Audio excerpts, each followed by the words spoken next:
Semuanya, kembali lagi dengan saya Nona Mauboy.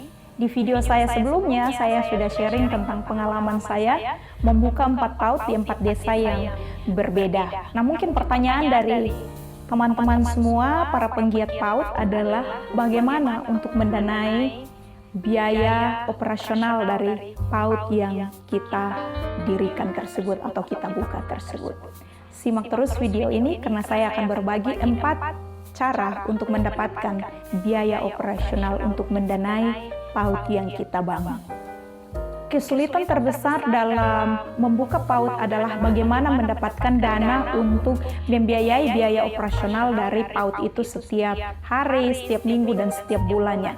Dan sepanjang PAUD itu berdiri, kita akan terus memikirkan tentang bagaimana mendapatkan biaya untuk membiayai biaya operasionalnya. Saya akan membagikan 4 cara yang saya lakukan untuk dapat membiayai biaya operasional dari setiap PAUD yang saya buka. Cara yang pertama adalah dengan cara menyisihkan sekian persen dari penghasilan pribadi kita.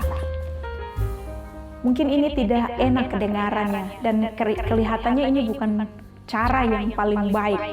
Tapi saya ingin mengatakan pada para penggiat PAUD bahwa ini adalah mimpi kita untuk menghadirkan sesuatu yang membawa manfaat bagi anak-anak usia dini di tempat di mana kita mendirikan PAUD tersebut. Nah, menurut saya, kita pun harus berkorban. Kita pun harus mengambil bagian di dalamnya.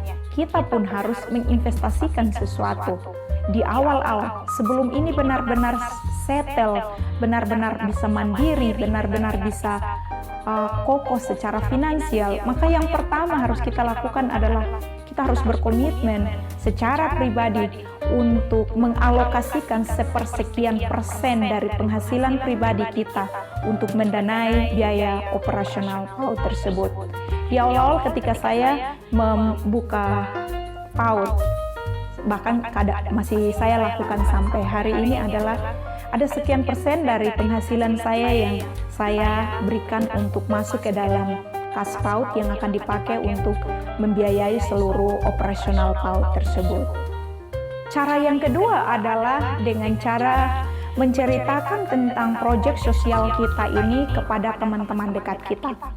Kenapa kita perlu menceritakan kepada teman-teman kita supaya mereka mengerti tentang visi kita, tentang alasan-alasan kenapa kita membuka PAUD tersebut. Nah, setelah kita menceritakan kepada mereka, kita juga menyampaikan bahwa satu hal yang menjadi kendala kita adalah tentang biaya operasionalnya. Dan kalau kalian tertarik, silakan untuk mendukung proyek ini.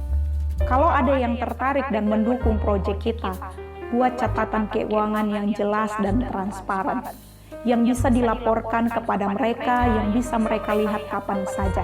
Karena ini bicara tentang uang. Nah, kalau bicara tentang uang ini, ada unsur trust di dalamnya, unsur percaya atau tidaknya orang terhadap kita ini biasanya dari uang.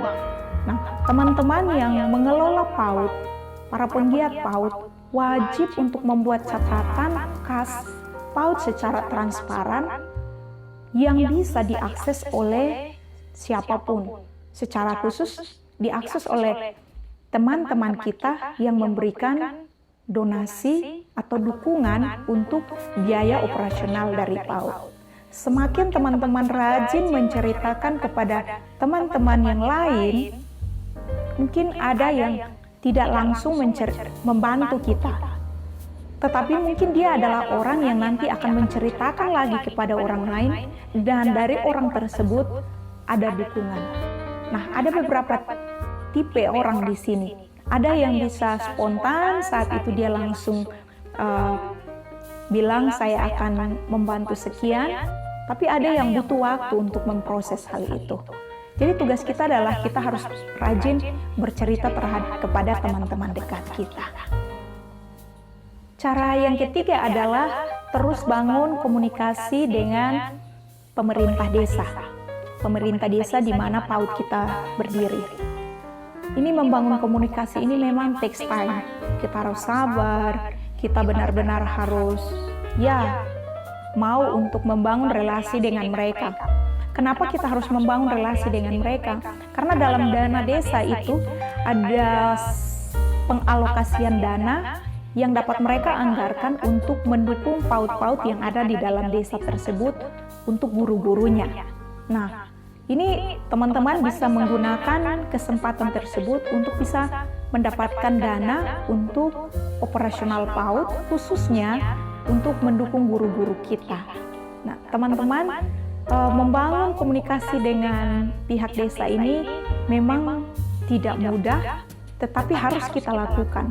Kita harus aktif di sini supaya mereka benar-benar care juga dengan kita dan mereka juga bisa mengalokasikan dana pada saat mereka menyusun RAP untuk desa tersebut.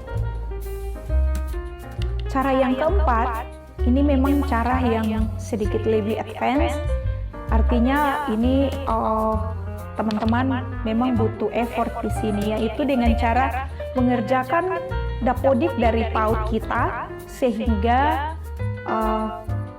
teman-teman bisa mendapatkan dana BOP dari Dinas Pendidikan setempat. Nah, untuk mengerjakan dapodik ini kita harus proaktif dengan Dinas Pendidikannya, karena memang saya rasakan sendiri bahwa untuk hal ini dibutuhkan proaktif dari pengelola PAUD itu, dibutuhkan proaktif dari guru-guru PAUD untuk ke dinasnya, supaya mereka bisa membantu kita mengerjakan dapodik yang ada, dan nanti setelah dapodik itu dikerjakan ada tahap selanjutnya sampai kita bisa dapat dana BOP daripada PAUD kita.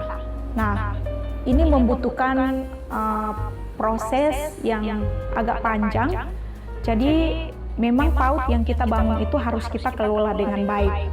Tujuannya supaya bisa sampai di tahap ini.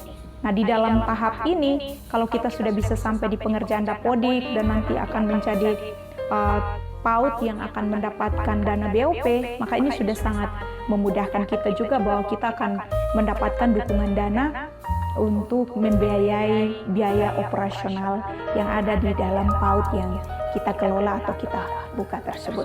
Itu dia 4 cara dari saya untuk para pengelola dan penggiat PAUD di luar sana yang sedang mencari cara bagaimana untuk bisa mencari informasi bagaimana cara untuk bisa mendapatkan dana untuk membiayai PAUD yang kita buka. Semoga informasi dari saya ini bisa bermanfaat buat teman-teman sekalian.